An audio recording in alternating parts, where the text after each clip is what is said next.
Bonjour à tous. Donc moi, je m'appelle Nicolas. Je suis donc Customer Success ici pour QA chez Zendesk. Et donc aujourd'hui, nous allons présenter ici notre webinaire avancé, donc sur la partie IA essentiellement, et sur la partie coaching et assignement. On va voir aussi les affectations, tous les éléments qui sont importants et qui ne sont pas couverts en fait durant notre premier webinaire sur l'introduction à ZenSQA. Donc, on va pouvoir aussi également vous présenter la nouvelle fonctionnalité qu'on vient de sortir, qui est donc, c'est une fonctionnalité qui vous permet en effet de créer vous-même vos propres catégories sur l'AutoQA. Donc pour ça, on a un EAP, donc je vous mettrai aussi également plus d'informations donc dans le chat. Aussi, nous avons un Q&A que je vais activer maintenant. Donc, n'hésitez pas, si vous avez des questions durant la présentation, à poser vos questions sur la Q&A. Évitez aussi de l'envoyer par chat, parce que du coup, c'est un peu plus, ça peut se perdre à travers des messages. Donc, c'est un peu moins facile.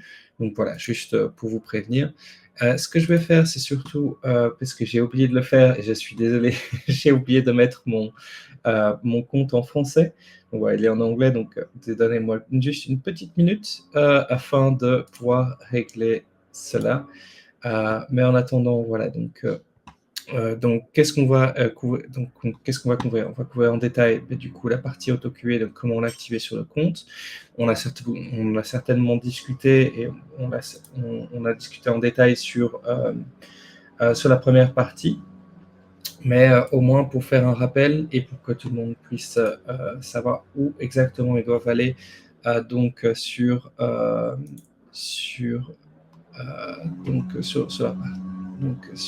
leur compte. Et ensuite, on verra donc ce fameux prompt base, donc comment construire ses propres catégories. On ira ensuite sur Spotlight et BotQA, donc qui sont des fonctionnalités aussi IA qu'on a sur le côté. On verra aussi comment analyser les résultats de la partie AutoQA sur le tableau de bord. Et ensuite, on terminera par cette fameuse partie coaching. Alors, malheureusement, je ne vois pas du tout où changer la langue de mon compte. Je vais juste... Ah, je crois que... Peut-être pas... Ah, je crois que j'ai trouvé. C'est bon. Désolé, je ne change pas souvent mon compte en français. Majorité du temps, je le laisse en anglais juste parce que j'ai plusieurs clients qui ne parlent pas français. Donc, du coup, c'est plus facile de le mettre en anglais. Mais je vois que ça n'a pas fonctionné. C'est pas grave. Je vais partager du coup mon écran avec donc mon compte ZenSQA en anglais. Du coup, voilà, vous aurez exactement du coup les fonctionnalités au même endroit. Je suis vraiment navré pour ça. J'aurais peut-être dû le faire juste avant, mais je n'ai pas pu trouver le paramètre. Donc, du coup, je vais partager mon écran et là, on va pouvoir commencer. Donc, tout d'abord, pour la partie AutoQA, du coup, vous aurez ce qui est très très important, c'est d'activer du coup les modèles de langage large, donc LLM, sur vos paramètres généraux. Pour ça, vous devez être admin sur le compte ZenSQA et vous devez activer ces deux paramètres, donc le score automatique avec l'AutoQA et le LLM. Donc, pourquoi vous devez activer ce LLM? Parce qu'en fait, maintenant, nous travaillons avec un partenaire. Donc, ce partenaire, c'est OpenAI. OpenAI, du coup, voilà, on vous demande en fait d'activer ça. Donc, si vous ne voulez pas, vous pouvez désactiver. Mais sachez à ce moment-là que vous fonctionnerez seulement avec nos catégories de base et ces catégories ne sont pas boostées par les compétences de OpenAI. Donc, si vous êtes curieux de savoir aussi quels sont quels sont en fait les paramètres de nos partenaires avec OpenAI, vous pouvez aussi également les consulter sur nos termes et conditions. Et sachez que ces termes et conditions décrivent aussi quelle est notre relation et quel type de transfert nous avons entre nos deux entités, en sachant que nos informations ne font que transiter par OpenIA. Et alors, nous avons aussi demandé à OpenAI de ne pas entraîner leur modèle sur vos informations clients. Donc, sachez que ça fait partie de notre contrat. Donc, tout ça est expliqué dans nos termes et conditions, mais c'est important aussi pour que vous puissiez aussi activer cette nouvelle fonctionnalité. Donc, tout d'abord, quelles sont nos 8 catégories AutoQA? Donc, pour ça, on va créer une scorecard et je vais vous montrer comment activer AutoQA sur votre compte. Donc, nous avons 8 catégories par défaut qui sont activées, qui sont à activer sur votre compte. Donc, pour ça, je vais créer une scorecard simplement pour AutoQA. Webinaire.fr, voilà. Et je vais du coup l'activer sur tous les espaces de travail. Et vous pouvez aussi activer sur quel espace de travail vous avez AutoQA. Donc, ça vous permet aussi également de pouvoir contrôler là où l'IA est appliquée. Donc, si par exemple, vous avez différents partenariats avec soit des BPO ou par exemple des membres de certaines, des membres de votre équipe, vous pouvez les mettre sur un espace de travail spécifique et ne pas activer l'IA si par exemple cela pose problème.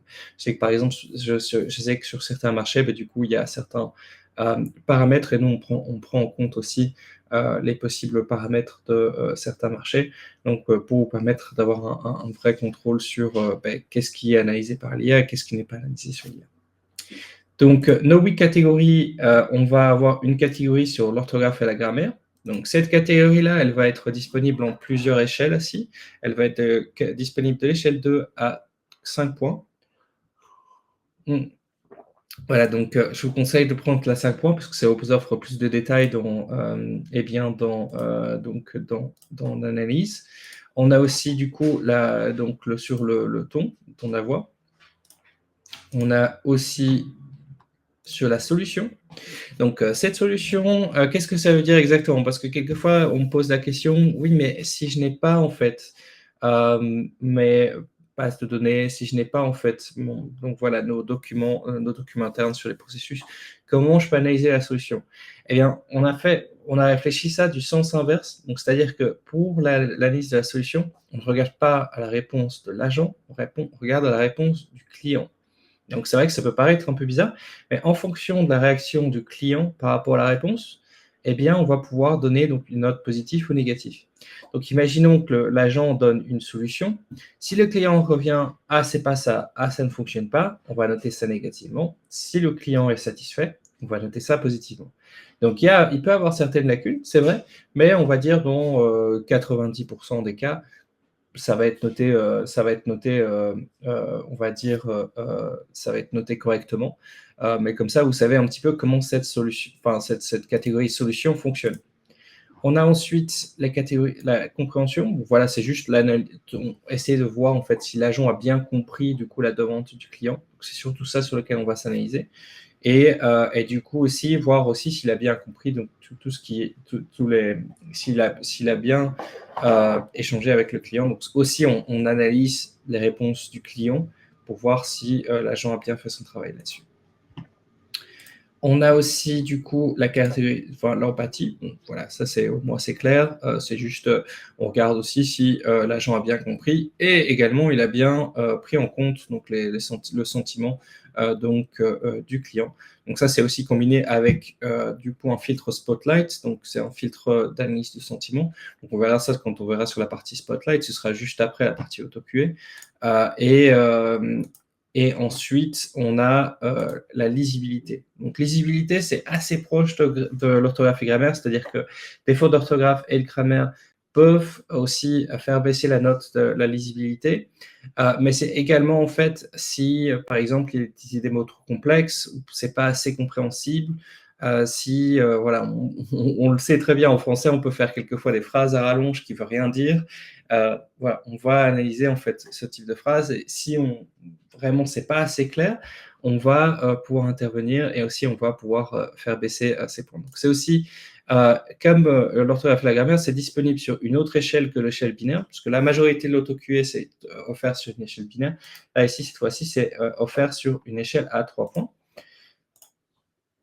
Ensuite, on va terminer par les deux catégories qui se ressemblent le plus. C'est donc la fermeture, donc voilà, le closing. Donc, comment est-ce que l'agent a bien du coup dit au revoir, a bien utilisé des formules de formuler test à la fin de l'échange. Et ensuite, la dernière qui est donc la catégorie greeting, donc qui est l'ouverture, si l'agent a bien du coup s'est bien présenté, c'est bien introduit au début de leur échange. Donc ça, c'est les 8 catégories qu'on offre par défaut. Donc en plus de ça, on verra du coup donc les prompt base. Donc ces 8 catégories par défaut, en fait, quand vous les ajoutez sur une scorecard, à partir de ce moment-là, en fait, et à partir du moment où vous l'avez publié ici également sur un espace de travail, on va commencer à analyser. Donc c'est à partir du moment où vous activez qu'on commence à analyser. Donc faites bien attention dès que vous voulez activer, dès que vous voulez avoir des résultats, pensez bien à activer l'auto-QA avant.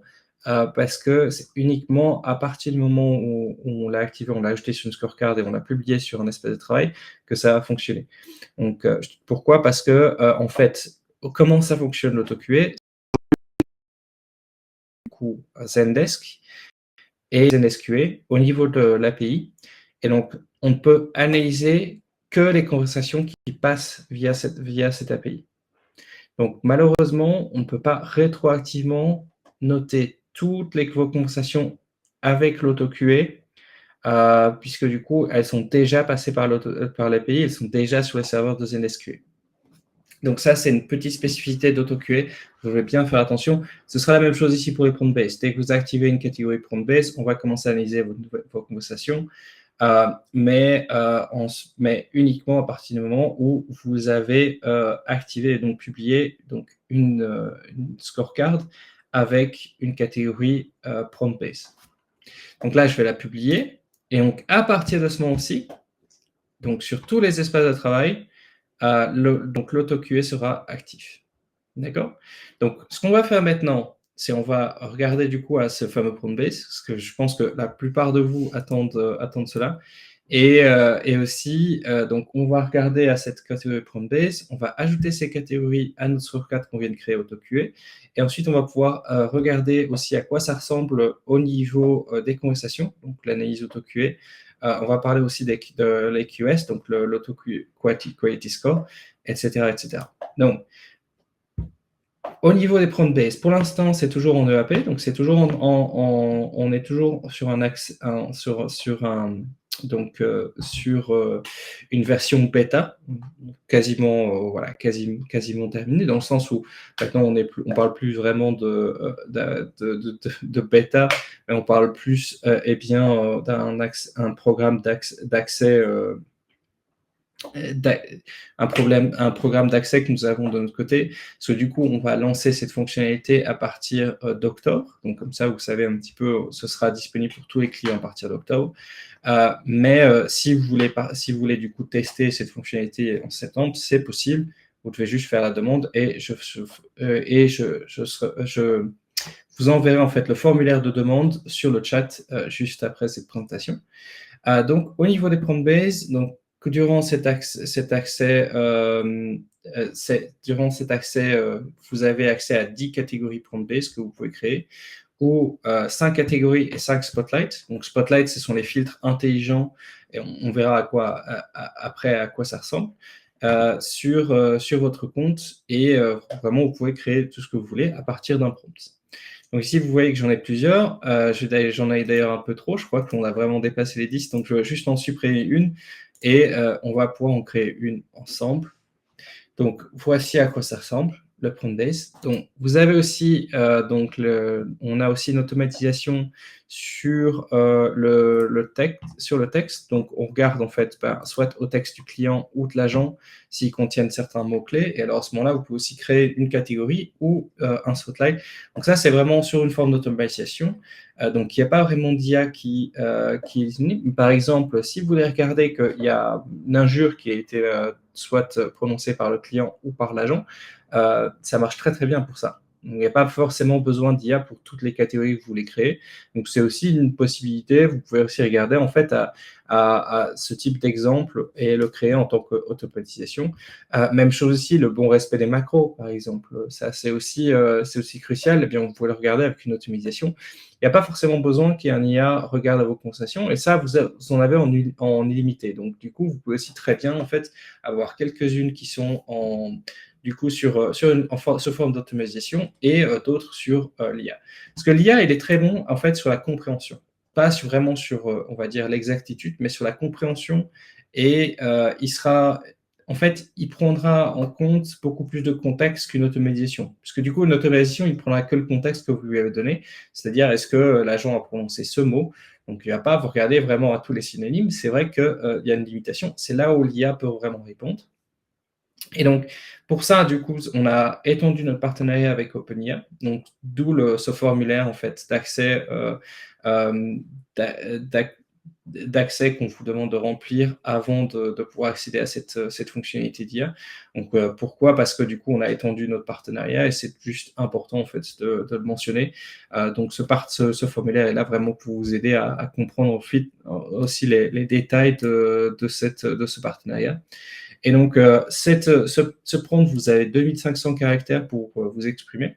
Et on a également, en fait, sur le côté, mis à votre disposition une bibliothèque de prompts que vous pouvez utiliser, soit comme base, ou alors vraiment en tant que prompt tout fait. Donc, on en a pas mal. On a par exemple sur la RGPD, on a aussi sur toutes les lois, sur toutes les lois de gestion des données, par exemple ici en Californie, la CCPA. On a aussi sur la PDMA, donc ça c'est sur les drogues de prescription aux États-Unis aussi. Ça peut prendre en compte en fait vraiment toutes les lois, et même si on n'a pas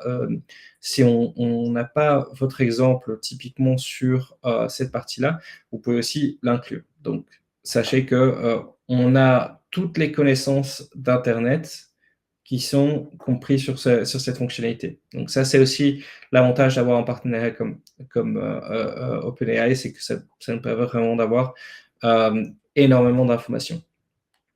Mais il y a un petit astérisque, c'est-à-dire qu'on a toutes les connaissances d'Internet jusque décembre 2023, parce que du coup, on utilise un modèle qui s'appelle Mini GPT-3. Donc voilà, ici, il y a par exemple eu un amendement sur la RGPD, imaginons, ça ne prendra pas en compte cet amendement si cet amendement est après décembre 2023. Donc, c'est aussi important à prendre en compte.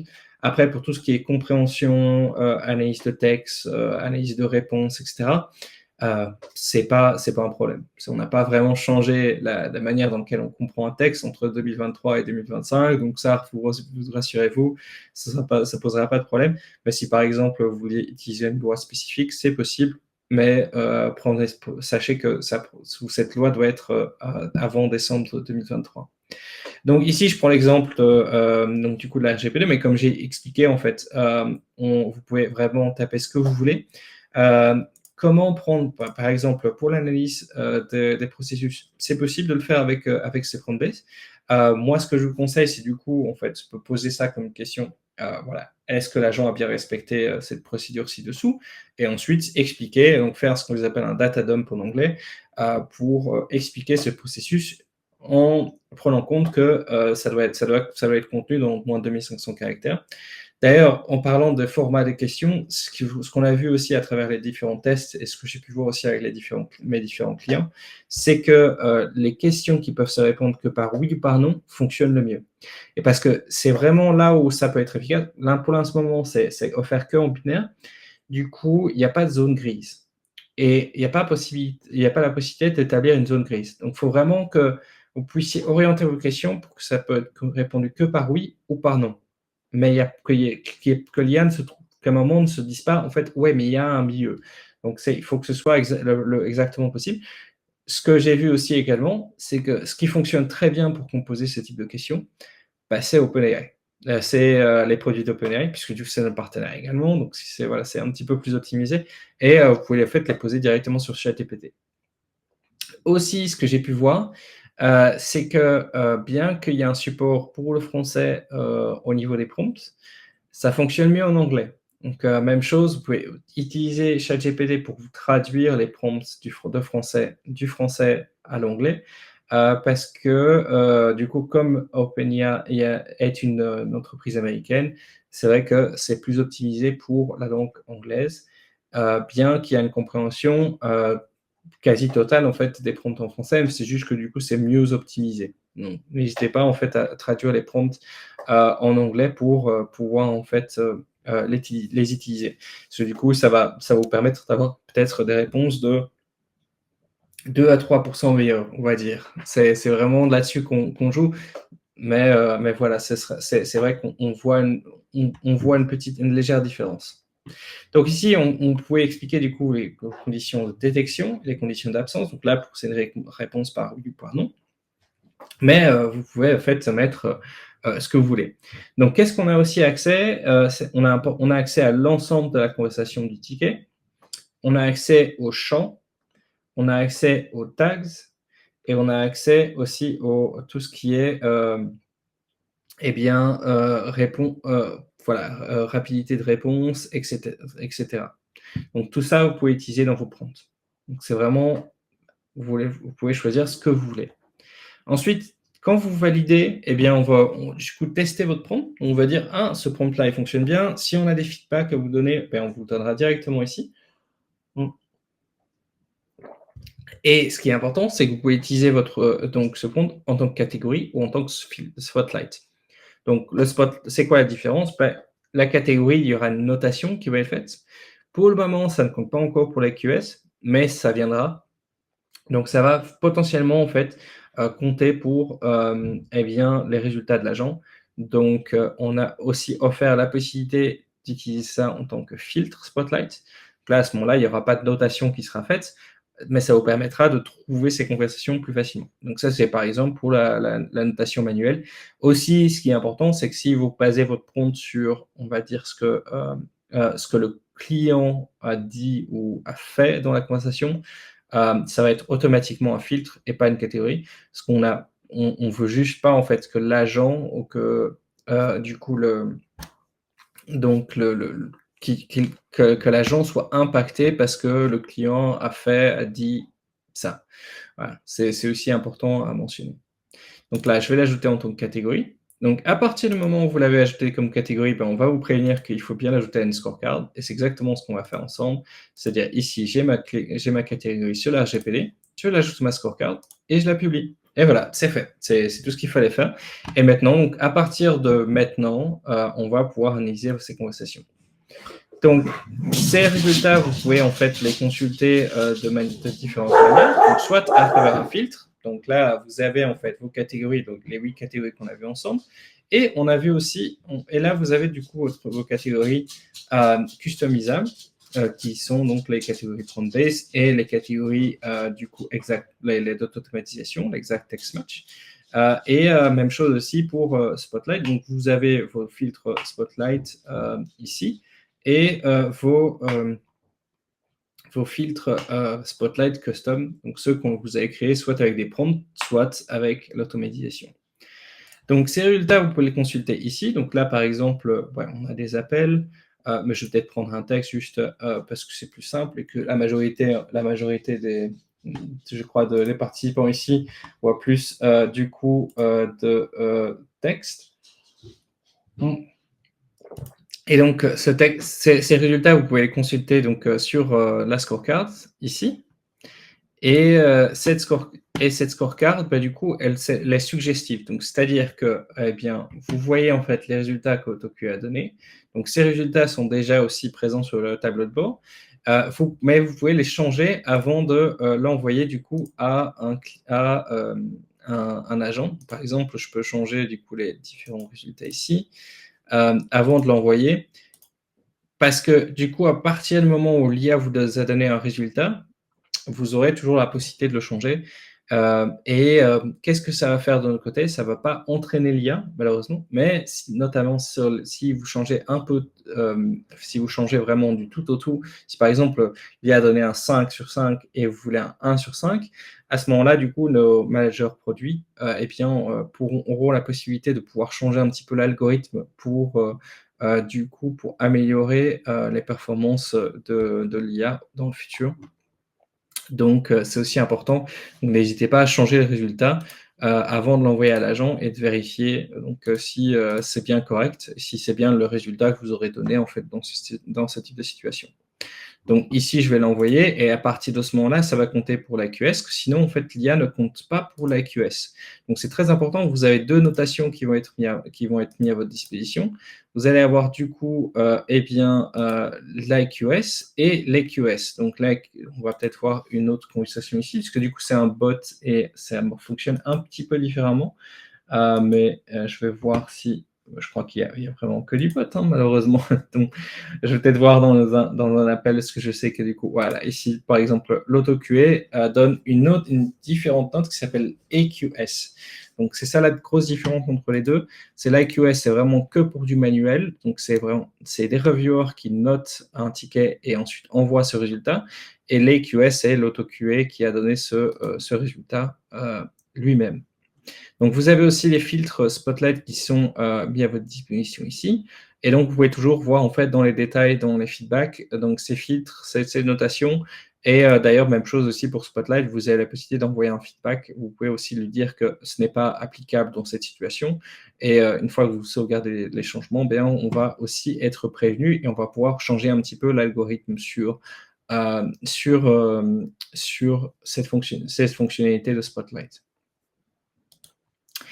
Donc, on a vu aussi les filtres. Donc, c'est là où vous trouverez aussi tout notre panel de filtres Spotlight déjà mis à votre disposition. Donc, on a pas mal sur les bots, on a pas mal sur le risque d'attrition et autres. Il y a un filtre que je trouve intéressant, c'est le filtre qu'on appelle outlier en anglais, ou c'est atypique. Je crois que c'est atypique en français. Et du coup, c'est un filtre qui vous permet en fait de trouver des tickets qui sont atypiques dans la sélection que vous avez faite. Donc, imaginons que vous voulez regarder sur la CSAT les tickets qui ont reçu une mauvaise CSAT. Donc, ici, je vais sélectionner ce que je considère comme une mauvaise CSAT. Et si j'en ai trop et que je n'ai pas assez de temps pour analyser 561 conversations, ça c'est clair, et eh bien, je peux activer ces filtres d'atypique pour me trouver en fait dans ces 561 conversations, il en a trouvé 79 qui sont problématiques, donc qui sont du coup à prioriser parce que l'échange est un petit peu trop long, etc. etc., etc. Donc ça va être important. Vous avez ces filtres qui vous permettent vraiment de vous aider à, on va dire, à économiser et gagner du temps sur la notation manuelle. Maintenant, pour consulter ces résultats, eh bien, vous avez donc le tableau de bord sur l'AutoQA. Donc, ce tableau de bord de l'AutoQA va comprendre tous les résultats à la fois de l'AutoQA et des 8 catégories de base, des catégories Spotlight, des catégories prompt. Donc, ces résultats, elles sont disponibles ici. Donc, vous pouvez voir en fait, eh bien, l'ensemble des résultats avec le score. Donc, du coup, ce score d'accuracy, qui est en fait le score que vous allez obtenir. Donc, sur les corrections manuelles que vous pouvez apporter sur les catégories, on va dire à quel point AutoQ est fiable. Donc, on va vous donner un score de fiabilité ici pour vous dire voilà, que vous avez atteint un score de ici 91% sur l'ensemble de votre des catégories AutoQA. Donc, on est assez fiable et vous aurez la possibilité d'analyser ça en détail si besoin. Et c'est vraiment fait sous un souci de transparence pour être sûr que vous puissiez aussi également voir si AutoQA donne bien les réponses que vous avez attendues. On a du coup ce score, ce fameux AQS, donc qui est l'AutoQA Quality Score, qui est donc séparé de l'AQS, et il sera disponible ici, et vous pouvez aussi également l'analyser. Donc vous aurez les résultats sur l'ensemble des catégories, sur les ensembles des catégories custom, donc soit avec les prompts ou avec du coup l'automatisation, et le score des catégories à travers le temps, etc. etc. Et je vais profiter d'être sur les tableaux de bord. Donc, globalement, le tableau de bord, ce qui est aussi important de savoir, c'est que le tableau de bord, eh bien, il est entièrement dynamique, c'est-à-dire qu'en fonction des résultats du filtre, l'ensemble du tableau de bord va être changé. Donc, par exemple, je vais voir les résultats d'un seul agent, donc je vais voir les résultats d'Abdullah. Eh bien, je vais cliquer sur son profil et l'ensemble du tableau de bord va changer pour montrer les résultats d'Abdullah. Donc, c'est aussi important, c'est que voilà, du coup, là, on peut voir que le score de KFC n'a pas été donné, donc il n'y a pas de résultat. Et on peut voir, par exemple, qu'il n'y a pas eu de résultat sur Abdullah, malheureusement. Donc, voilà, c'est toujours le problème avec les comptes les comptes tests, c'est que du coup, j'ai choisi peut-être le mauvais agent du coup, de notre proposition. Donc, je vais peut-être voir avec Adam. Si Adam ne donne aucun résultat de nouveau, dommage. Bon, c'est pas grave. On va peut-être juste. Alors, du coup, je vais peut-être juste montrer ici un filtre sur la langue en langue, enfin sur les conversations qu'on a eues en langue anglaise. Donc ça devrait fonctionner. Effectivement, ça fonctionne. Donc là, vous voyez que l'ensemble des résultats a changé et ça nous permet vraiment de pouvoir identifier du coup d'un coup d'œil comment ça se passe pour chacun de vos résultats de filtre. Et si du coup vous voulez voir en fait seulement une partie de vos supports, c'est possible. On a ensuite les résultats sur la bot, sur la queue, sur le bot, donc sur les bots et sur les agents IA. Donc c'est aussi important, c'est disponible pour les deux et ça vous permet vraiment de pouvoir analyser donc les résultats des bots séparément que le support qui est donné par les humains. Donc ces bots ici, vous pouvez en fait bien choisir les bots que vous voulez analyser. Vous pouvez choisir on va dire du coup la période sur laquelle vous voulez analyser ces bots. Donc là, imaginons je veux analyser à partir d'avril jusqu'à maintenant. On va pouvoir voir bien du coup le nombre de conversations. On va peut-être pas je crois que les bots n'ont également pas de résultat malheureusement, mais on va pouvoir voir si du coup le pourcentage du coup d'escalation au support. On va pouvoir aussi voir si donc les différents résultats, par exemple, quand est-ce que le bot est moins efficace à la communication, et voir aussi sur la période, sur la période équivalente juste avant celle sélectionnée, et bien si il y a une amélioration. Si du coup il y a un risque d'attrition qui est détecté en fonction du bot, le sentiment négatif, le sentiment positif et également en fait on va dire les conversations un peu atypiques de ce bot. Et là aussi donc la répétition du bot, c'est vraiment quelque chose qu'on a pu identifier comme un gros problème sur la majorité des bots, c'est qu'ils ont tendance à se répéter eux-mêmes, donc d'être, on va dire, emprisonnés dans une boucle et voilà, utiliser le même message plusieurs fois avec le même client, ce qui crée énormément de frustration. Donc c'est pour ça qu'on a cette analyse qui est mise à votre disposition ici. Donc ça aussi, c'est très important. Donc on a en fait, pour rappeler, ces trois lignes de support, donc ces trois lignes de QA, le QA manuel, le QA auto-QA et ensuite le QA pour les bots. Et donc ces résultats sont séparés, ces résultats ne communiquent pas entre eux et ces résultats sont consultables sur 3 tableaux de bord différents. Bien, maintenant on a pu voir aussi, on a pu voir en détail l'IA. Ce qu'on va sur l'autre fonctionnalité, ce qu'on va pouvoir discuter aujourd'hui, c'est la fonctionnalité de coaching. Donc c'est pour ça je vais utiliser les épingles. Ensuite, on va créer une session de coaching avec un agent et on va pouvoir aussi voir la fonctionnalité de quiz, qui est une toute petite fonctionnalité, et on va pouvoir terminer ensuite avec la calibration. Et comme ça, avec le webinaire introductif à ZenSQL, vous aurez vu l'ensemble des fonctionnalités qu'on a à offrir. Donc ici, on a une conversation de Chris. Donc, j'ai pu identifier un problème avec Chris. On va reprendre l'exemple de l'AutoQA. J'ai pu identifier un problème sur la RGPD. Donc, Chris a donné des informations au client qu'il n'aurait pas dû sans une vérification profonde de l'identité, et ce qui est très problématique. Donc, je vais en parler avec Chris. On va créer une session de coaching. Je vais lui donner aussi un quiz à faire.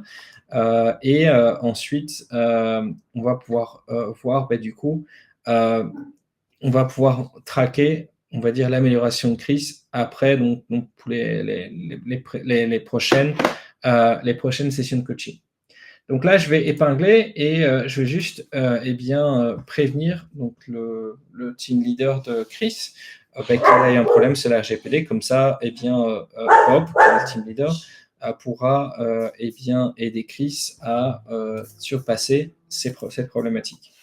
Donc là, je vais pouvoir épingler cette conversation. Donc, c'est quoi une épingle? Eh bien, ça vous permet de sauvegarder cette conversation. Ça permet de aussi créer également une conversation en privé avec un autre utilisateur sans que l'agent qui est concerné le sache. Donc, ça vous permet aussi d'avoir une espèce de chat aux alentours de la QA.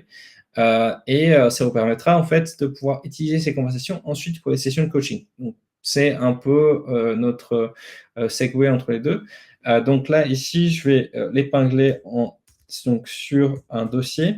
Donc, vous avez un dossier par agent, en tout cas, vous avez un dossier par utilisateur donc, de ZNSQA.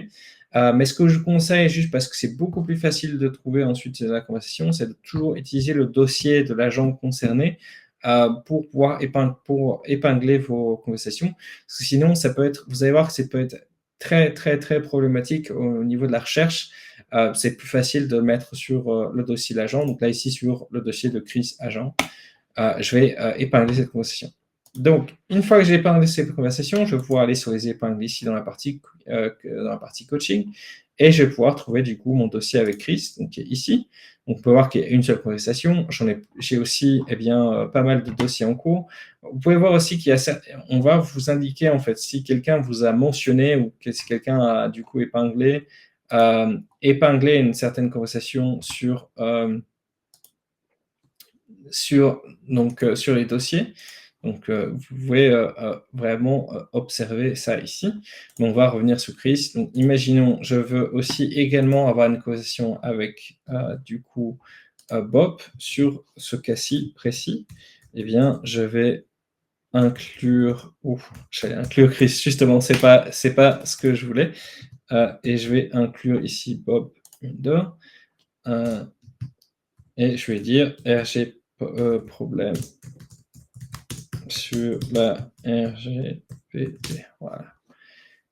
Et là, je vais l'envoyer. Donc, il va toujours me demander de confirmer et je vais effectivement l'inviter à pouvoir discuter avec moi. Donc là, vous voyez qu'il y a 2 personnes sur la conversation. Donc, Chris n'est pas ajouté sur cette conversation, donc il n'aura pas d'idée. Et vous pouvez voir que c'est une conversation entre moi et Bob. D'accord? Donc, comment ça va se faire aussi de l'autre côté de Bob?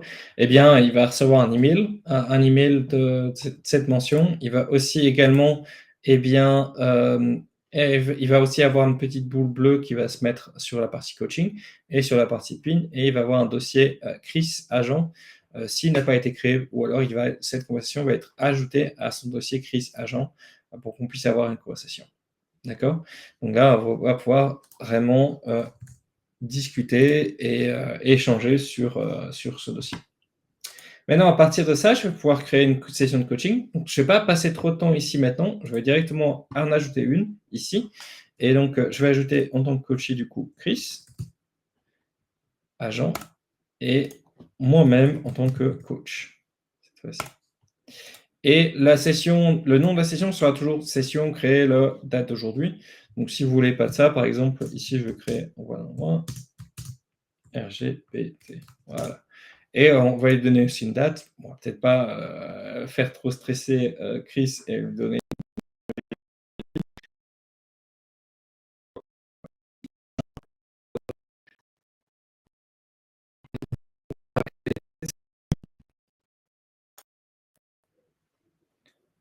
Voilà.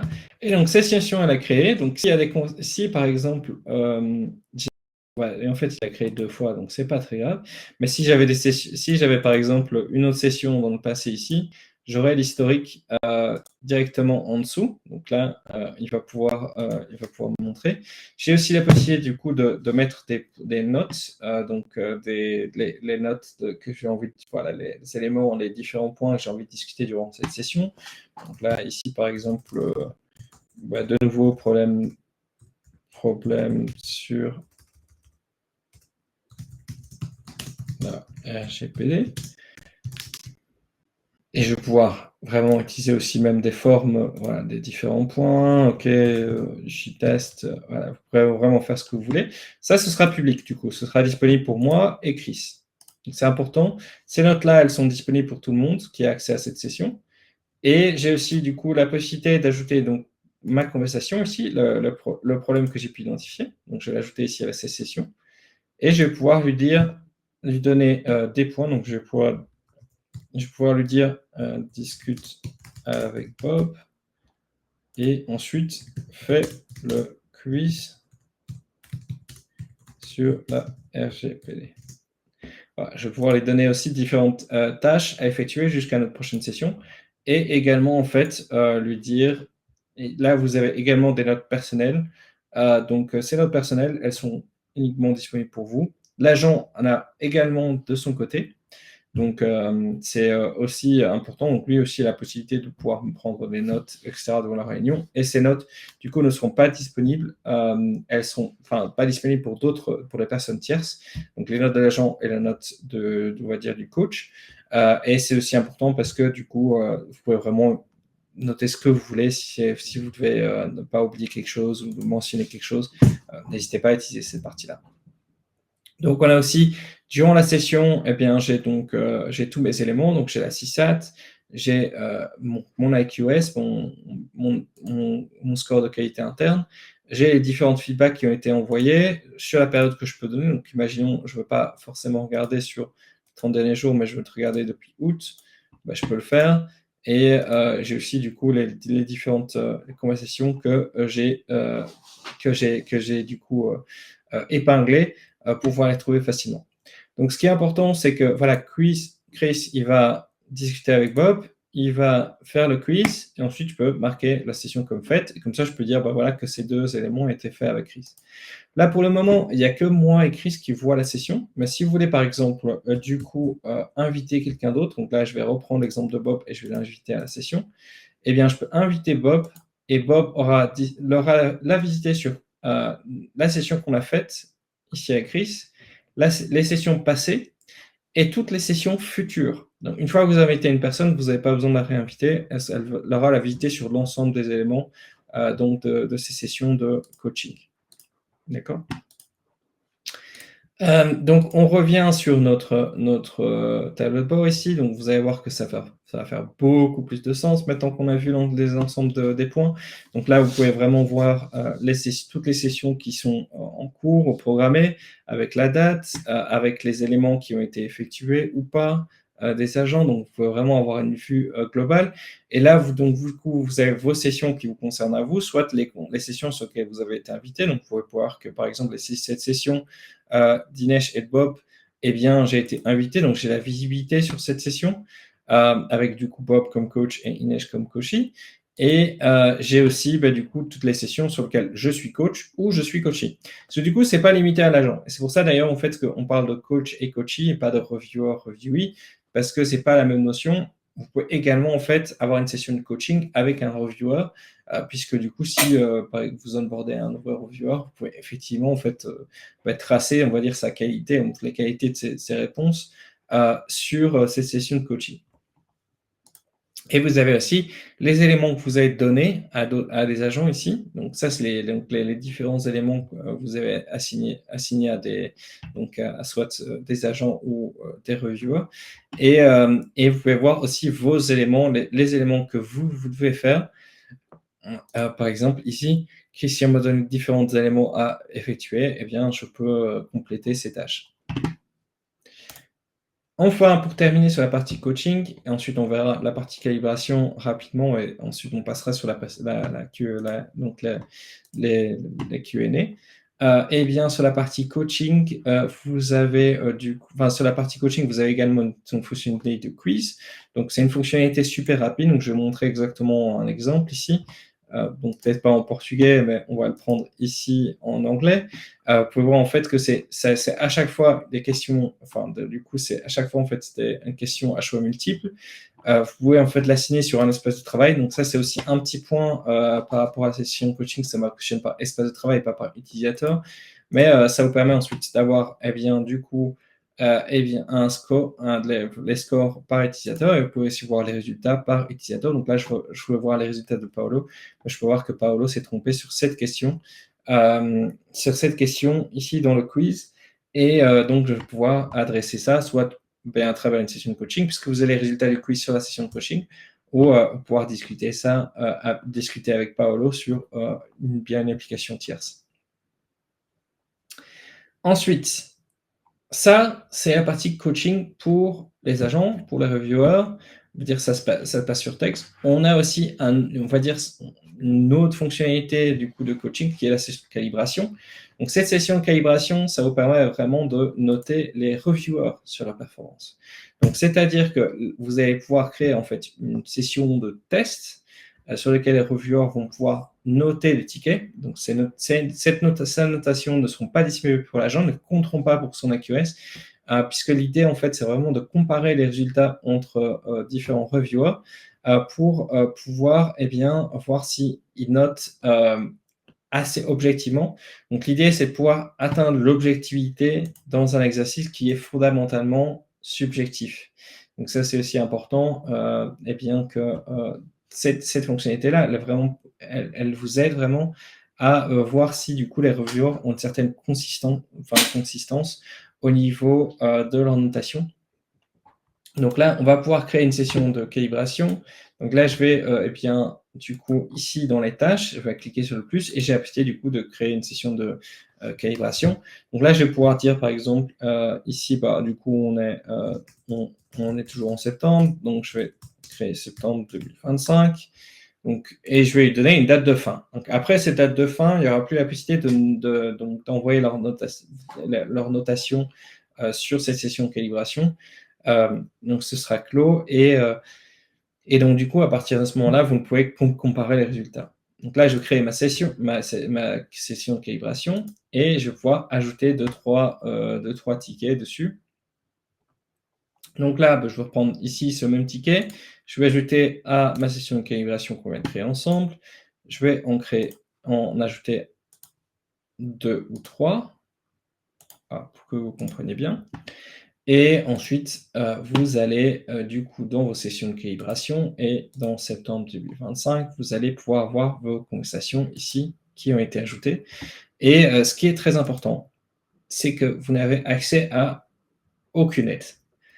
Pas d'IA, pas d'auto-QA, seulement du coup les informations du ticket de Zendesk, le sentiment positif, négatif dans la conversation et la scorecard. Donc l'idée, c'est de pouvoir compléter cette scorecard et de pouvoir le compléter le plus correctement possible pour ensuite pouvoir comparer les résultats. Donc je suis en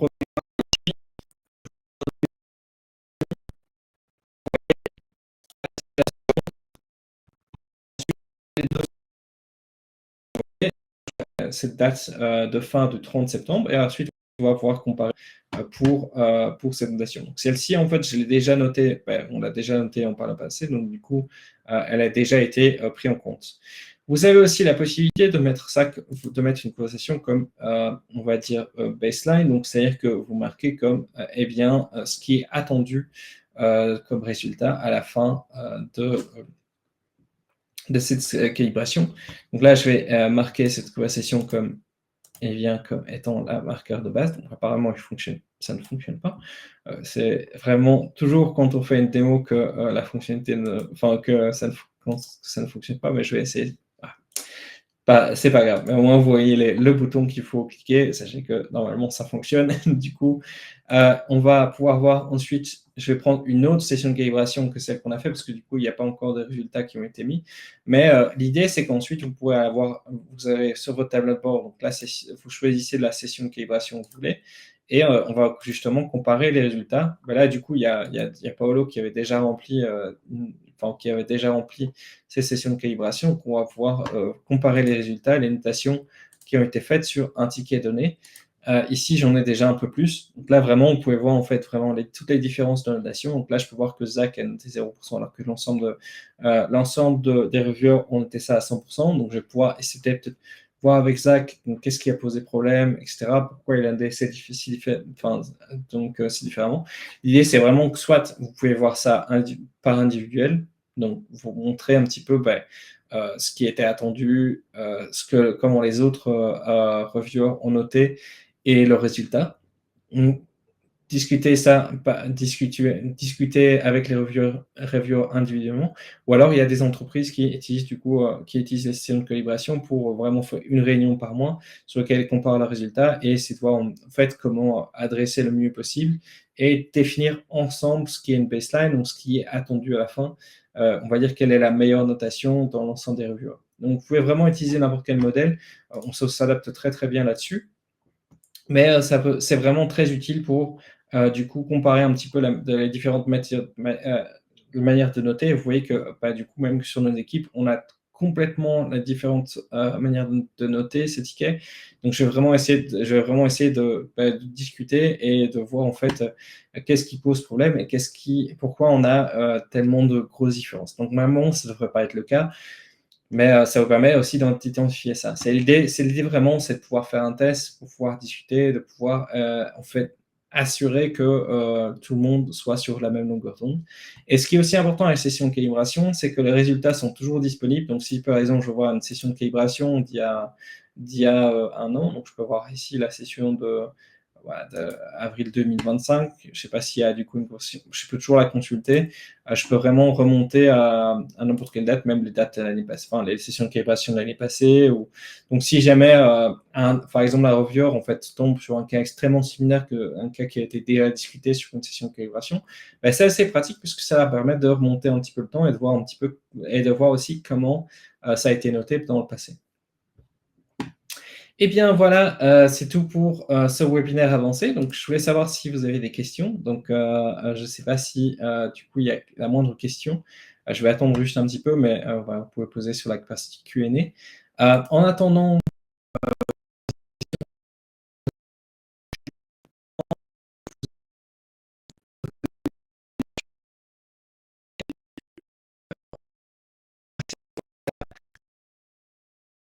accès à donc, tous ces fameux points de base, donc je vais l'envoyer dans le chat. Ce qui est important, c'est que si vous avez la moindre question, on a deux manières du coup de pouvoir vous aider. Donc à partir de la plateforme, vous avez accès à notre base de données qui est ici, ou à notre chat. Donc vous serez mis en rapport avec un de nos agents et ils vont pouvoir vous aider en fait à soit trouver un article et en tout cas donc vous aider avec n'importe quelle autre situation. Super. S'il n'y a pas de questions, du coup, on va pouvoir terminer. Du coup, je vous souhaite une très très bonne journée et j'espère que cette session vous sera utile et on se voit lors d'un prochain webinaire. À tout bientôt.